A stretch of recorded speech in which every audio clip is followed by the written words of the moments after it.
இவர் வீட்டுக்குள்ளுக்கே வந்துடும் சண்டை.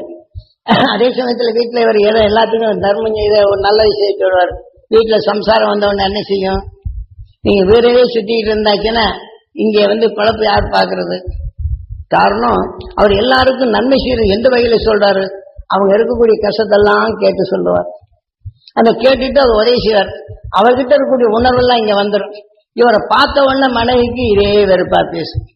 அதே சமயத்துல மனைவி என்ன செய்யறாங்க, இறக்கத்தோட பலருக்கு உதவி செய்திருக்கும், அவங்க சொன்ன கஷ்டத்தெல்லாம் கேட்டிருக்கும். ஆனா இங்க இதே சமயத்துல என்ன செய்யும், இவரை பார்த்தோன்னா மனைவிக்கு இனம் புரியாத சிறுசிடுப்பு வரும். அந்த சிறுசிடுப்பு வந்து எங்க வீட்டுக்காரர் எப்ப பார்த்தாலும் இதா இருக்கும். ஆனா அவங்களுடைய கஷ்டத்தை கேட்டு இது பதிவாக்குது. இவரும் வெளியில செல்லும் போது இந்த நிலை வரும், நம்மளை அறியாமலே இந்த நிலையில் வரும்.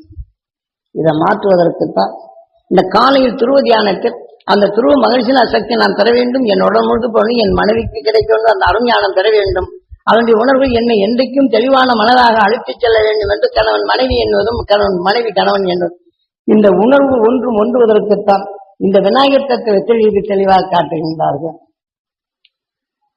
நீ விநாயகனை வணங்காமல் கோயிலுக்குள் போனால் பலன் ஏதும் இல்லைன்னு சொன்னா, உனக்கு 2 தேங்காய் பழத்தை வச்சு 2 மாலையை போட்டு உனக்கு அர்ச்சனை செய்து போனது என்னை காப்பாற்றுக்கூடாதுன்னு சொன்னா அவன் காப்பாற்ற மாட்டான். அது துவைதம். ஆக நாம் எப்படி எண்ணணும், மண்ணுலகில் நெஞ்சினதென்று விண்ணுலகம் சென்ற அந்த துருவ மகிழ்ச்சியான சக்தியை நான் பெற வேண்டும், என் உடல் முழுதும் படர வேண்டும், என் ஜீவாத்மா பெற வேண்டும், நான் பார்ப்பவருக்கெல்லாம் அந்த மகிழ்ச்சியான சக்தி பெற வேண்டும், அவன் குடும்பம் எல்லாம் நலமா இருக்க வேண்டும், நான் தொழில் செய்யும் இடங்கள்லாம் மகிழ்ச்சியான சக்தி பெற வேண்டும், மலரை போல மனமும் மகிழ்ந்து வாழும் சக்தி பெற வேண்டும் அப்படின்னு எல்லாத்தையும் எண்ணிடணும். நாம் எங்கெங்க தொழில் சேர்க்கிறோமோ அங்கெல்லாம் அவங்களுக்கெல்லாம் அந்த மகிழ்ச்சியான சக்தி வேணும்னா அவங்க குடும்பம் எல்லாம் நல்லா இருக்கும்.